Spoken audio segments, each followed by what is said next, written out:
नमस्ते दोस्तों, आज हम इस वीडियो में एक ऐसी गवर्नमेंट स्कीम को स्टडी करेंगे जो कि आपको मंथली 5,000 रुपीज़ की पेंशन प्रोवाइड करती है। जी हाँ, ये स्कीम का नाम है अटल पेंशन योजना। ये जो वीडियो रहने वाला है ये उन लोगों के लिए बहुत ज़्यादा बेनिफिशियल रहने वाला है जो लोग एग्जाम्स की प्रिपरेशन कर रहे हो, चाहे वो यूपीएससी रहे, पीएससी रहे, एसएससी रहे, बैंक, रेलवे, कोई भी एग्जाम। और उन लोगों के लिए भी बेनिफिशियल रहेगा जो एग्जाम्स की प्रिपरेशन नहीं भी कर रहे हो, क्योंकि इसके बेनिफिट हमें लेने चाहिए। आप सोचिए हमारा फ्यूचर जो है वो कितना सिक्योर हो जाएगा अगर इस तरह के स्कीम्स में हम खुद को एनरोल कर लेते हैं। तो आज हम इस वीडियो में पूरी इंफॉर्मेशन लेंगे अबाउट अटल पेंशन योजना। ये जो वीडियो रहने वाला है ये हमारे गवर्नमेंट स्कीम्स की जो सीरीज चल रही है उसी सीरीज का एक वीडियो रहने वाला है। अगर आप लोगों ने पिछले कुछ गवर्नमेंट स्कीम्स के मेरे वीडियो नहीं देखे हैं तो आप अभी इस वीडियो के डिस्क्रिप्शन में जाइए, नीचे वहां पे आपको गवर्नमेंट स्कीम्स नाम की एक लिंक मिलेगी जहां पे प्लेलिस्ट है और उसमें आपको पूरी गवर्नमेंट स्कीम्स जितनी भी मैं डिस्कस कर रहा हूं वो पूरी वहां पे आपको मिल जाएगी। ये जो अटल पेंशन योजना है ये लॉन्च की गई थी 9 मई 2015 को, और प्रीवियस कुछ वीडियोस में मैं और दो स्कीम्स आपके साथ डिस्कस कर चुका हूं जो सेम डे और सेम ईयर को लॉन्च की गई थी। आपको कमेंट सेक्शन में लिखना है कि वो दो स्कीम्स कौन सी हैं। ये जो स्कीम है ये मिनिमम गारंटीड पेंशन स्कीम है, यानी यहाँ पे आपको मिनिमम कुछ ना कुछ गारंटीड पेंशन मिलने वाली है एक एज के बाद। आगे मैं आपको बताऊंगा वो एज कितनी है। और ये मेनली किसके लिए बनाई गई थी, तो जो लोग अनऑर्गेनाइज सेक्टर में काम करते हैं उन्हीं के लिए बनाई गई थी, क्योंकि उनको काफ़ी सारे बेनिफिट्स जो है आफ्टर रिटायरमेंट वो नहीं मिल पाते, तो उन्हीं के लिए स्कीम्स वैसे लॉन्च की गई थी। बट ये स्कीम का जो बेनिफिट है वो कोई भी उठा सकता है जो इस देश का सिटीजन है। अब हम देखते हैं कि एलिजिबिलिटी क्या है ये स्कीम के लिए। सबसे पहले तो आप सिटीजन ऑफ इंडिया होने चाहिए, आप इस देश के नागरिक होने चाहिए।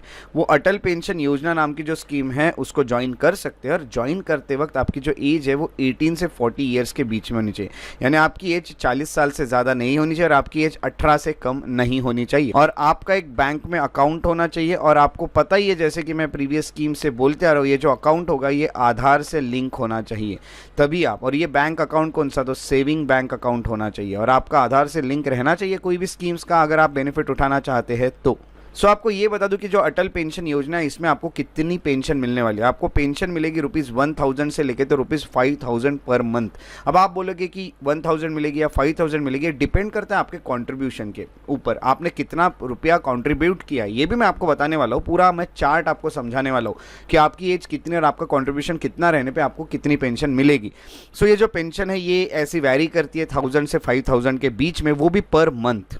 तो पेंशन कब मिलती है, तो पेंशन आपको मिलेगी जब आप 60 ईयर्स के हो जाओगे। तो 60 ईयर्स तक आपका कंट्रीब्यूशन पीरियड रहेगा, तब तक आपको मंथली कुछ पैसे ये स्कीम में डालते रहना, और जैसे आपकी एज 60 क्रॉस होने लगती है आपको फिर पेंशन हर महीने मिलना शुरू हो जाएगी अंडर अटल पेंशन योजना। अब हम ये जान चुके हैं कि गवर्नमेंट हमको पेंशन कितनी देने वाली है।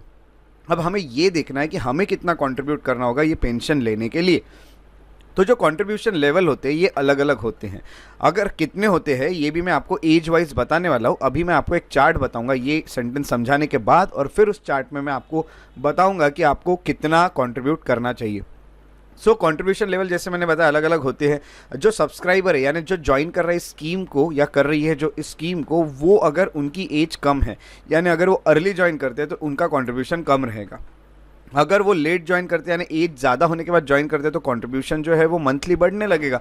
हमें मंथली कितना पे करना है, कितना कंट्रीब्यूट करना है, चलिए एक चार्ट के हेल्प से समझ लेते हैं।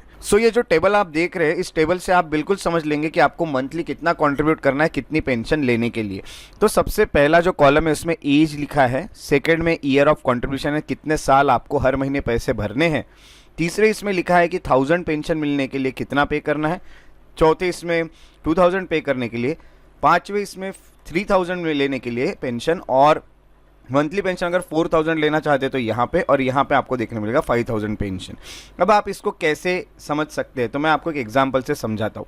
सपोज आपकी एज है 25 ईयर्स। अब 25 ईयर्स एज है तो आपको 60 ईयर्स तक पे करते रहने पड़ते हैं, मंथली कंट्रीब्यूशन देते रहना पड़ता है।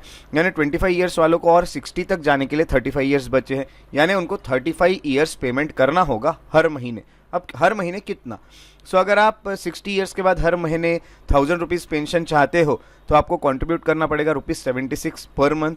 अगर आप 2,000 पेंशन चाहते हो, 2,000 पेंशन, तो आपको कंट्रीब्यूट करना पड़ेगा 151 रुपीज़ पर मंथ। अगर आप 3000 पेंशन चाहते हो तो आपको 226 रुपीज़ पर मंथ, और 4000 चाहते हो तो 301 रुपीज़ पर मंथ, और 5000 अगर पेंशन चाहते हो तो 376 पर मंथ आपको कंट्रीब्यूट करना होगा। सो इस वीडियो को यहाँ पॉज करके आप अपने एज के अकॉर्डिंग देख सकते हैं कि आपको कितना कंट्रीब्यूट करना है, कितनी पेंशन लेना है। सो आपको डिसाइड करना है। आपके पास काफ़ी सारे ऑप्शन है पेंशन के, 1000 से लेके 5000 तक की मंथली पेंशन आपको यहाँ मिल सकती है। सो ये जो मंथली कंट्रीब्यूशन है ये अपने आप हर महीने आपके अकाउंट से ऑटो डेबिट हो जाएगा। ऑटो डेबिट यानी आपके अकाउंट से अपने आप वो पैसे कट जाएंगे। आपको ऐसा कोई टेंशन लेने की ज़रूरत नहीं कि मुझे पे करना है, अपने आप आपके अकाउंट में से वो पैसे डिडक्ट होकर गवर्नमेंट के पास पहुंच जाएंगे जब तक आप 60 ईयर्स के नहीं हो जाते। अब इसके बेनिफिट्स क्या क्या है देख लेते हैं। पहला तो है डेथ बेनिफिट। अगर हम देखेंगे कि जो व्यक्ति पेंशन, जो पर्सन जो है वो पेंशन स्कीम के अंडर खुद को रजिस्टर कर लिया था, अगर उसकी डेथ हो जाती है तो क्या होगा। अगर उसकी डेथ हो जाती है तो ये पेंशन जो उसके स्पाउस को मिलेगा, उसके जो भी हस्बैंड या वाइफ है उनको मिलेगा। अगर उसके स्पाउस की या हस्बैंड या वाइफ की भी डेथ हो जाती है और उसकी भी डेथ हो जाती है तो उसके बाद एक नॉमिनी का जो वो नाम लिखेगा उस नॉमिनी को ये पेंशन आती रहेगी। सो आप सोचिए कितनी बेनिफिशियल है ये पेंशन। सो हमारे बाद हमारे जो भी ब्लड रिलेटिव्स हैं उनको भी ये पेंशन बिल्कुल मिल सकती है। उसके अलावा इसमें टैक्स बेनिफिट्स भी है। जितना भी लोग कंट्रीब्यूट करेंगे अटल पेंशन योजना में उनको टैक्स में भी कुछ डिडक्शंस मिलेंगे, उनको टैक्स में भी कुछ बेनिफिट्स मिलेंगे। जैसे कि नेशनल पेंशन सिस्टम्स जो है उसमें लोगों को मिलता था पेंशन लेने पे। आपको ये लिखना है कि नेशनल पेंशन सिस्टम गवर्नमेंट में किस ईयर में लाया था, आपको कमेंट सेक्शन में लिखना है। अब हम जान लेते हैं कि अटल पेंशन योजना जो है उसका एडमिनिस्ट्रेशन कौन देखता है। तो आपको ये बता दूं कि इसका administration pension fund regulatory and development authority जो है वो देखती है, और इसके लिए नेशनल पेंशन सिस्टम के थ्रू ही काम किया जाता है। पहले नेशनल पेंशन सिस्टम जो था वो सिर्फ गवर्नमेंट एम्प्लॉयज़ के लिए था, अभी नेशनल पेंशन सिस्टम हर एक सिटीजन के लिए हो चुका है। सो ये थी पूरी इन्फॉर्मेशन अबाउट अटल पेंशन योजना। अब बारी है अटल पेंशन योजना के लिए जो एमसीक्यूज है उसको सॉल्व करने की। तो एमसीक्यू को अच्छे से समझना है, अच्छे से पढ़ना है, और जो भी आपको ऑप्शन सही लगते हैं उसे कमेंट सेक्शन में जरूर लिखना है। सो आपका जो क्वेश्चन है वो है regarding Atal pension Yojana, which of the following statement is or are correct. First is it is minimum guaranteed pension scheme mainly targeted at unorganised sector workers. Second option is only one member of a family can join the scheme.